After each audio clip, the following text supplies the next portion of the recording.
క్రీస్తునాథుని యందు ప్రియమైన సహోదరి సహోదరులారా, ఈరోజు మనము 26వ సామాన్య ఆదివారములోనికి ప్రవేశిస్తూ ఉన్నాం. ఈనాటి మొదటి పట్టణము సంఖ్యాకాండము నుండి గ్రహించబడినది. రెండవ పట్టణము పునీత యాకోబు వ్రాసిన పత్రిక నుండి తీసుకొనబడినది. ఈనాటి సువిశేషము మార్కు సువార్త నుండి గ్రహించబడినది. మొదటి పట్టణంలో మోషే నాయకత్వ బాధ్యత కష్టతరమైనప్పుడు దేవునికి మొరపెట్టుకున్నాడు. అప్పుడు దేవుడు ఇజ్రాయేలు ప్రజలను గౌరవించు పెద్దలను 70 మందిని ప్రోగు చేసుకొని సమావేశపు గుడారమునకు రమ్మని చెప్పారు. ఆత్మను వారి మీద కుమ్మరించినప్పుడు వారు కూడా ఆత్మపూరితులు అయ్యారు. అయితే ఎల్దాదు మిల్దాదు గుడారమునకు వెళ్ళకున్నను ఆత్మ వారిపై దిగివచ్చి వారు ప్రవచనములు పలికారు. అయితే యెహోషువ మోషేతో, అయ్యా, వారిని ప్రవచింపవలదని చెప్పుమనెను. కానీ మోషే అతనితో,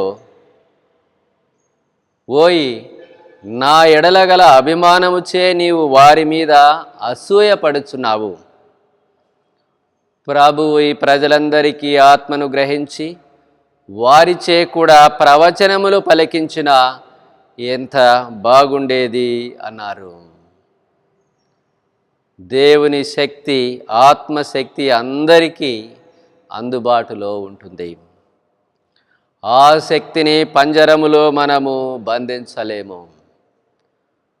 ఆ శక్తి కొందరికి మాత్రమే పరిమితము కాదు. దేవుని యొక్క ఆత్మశక్తి అందరికీ అందుబాటులో ఉందని మనకు మొదటి పట్టణము తెలియపరుస్తూ ఉన్నది. ప్రార్థన ద్వారా దేవుని శక్తిని పొందటానికి మనమందరం కూడా ప్రయత్నం చేద్దాం. మార్కు సువార్తలో యేసు ప్రభుని అనుసరించనివాడు అద్భుతములు చేయటము శిష్యులు గమనించారు. శిష్యులు అది నిషేధించారు. ప్రభు వారిలో అసహనమును గమనించారు.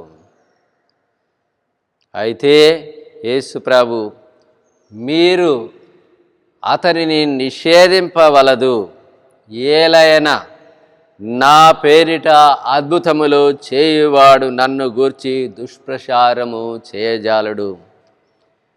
మనకు విరోధి కానివాడు మన పక్షమున ఉండువాడు అని చెప్తున్నారు.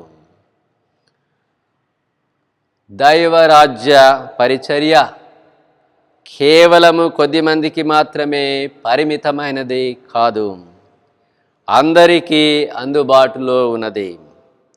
అందువలన యేసు ప్రభు, ఎవడు మీకు నా పేరిట చెంబెడు నీళ్లు ఇచ్చును వాడు తగిన ప్రతిఫలమును తప్పక పొందును. ప్రియులారా, ఇతరులకు మనము సహాయము చేసినప్పుడు దేవుడు మనకు ప్రతిఫలాన్ని ఇస్తారు. కావున తిరుసభలో దేవుని రాజ్యమును గూర్చిన పరిచర్య ప్రతి ఒక్కరికి చేరవేసే బాధ్యత మన అందరిపై ఉన్నదని మనము గ్రహించాలి. రెండవ పట్టణంలో పునీత యాకోబు భాగ్యవంతులకు హెచ్చరిక చేస్తూ ఉన్నారు. వారు అన్యాయముతో దుర్మాత్మక చూపరాదని, మీ భాగ్యములు మురిగిపోయినవి, బట్టలు చెదలు పట్టినవి, మీ బంగారము వెండి త్రుప్పు పట్టినవి, మీ శరీరములను అగ్నివలె దహించును అని యాకోబు హెచ్చరిస్తూ ఉన్నారు.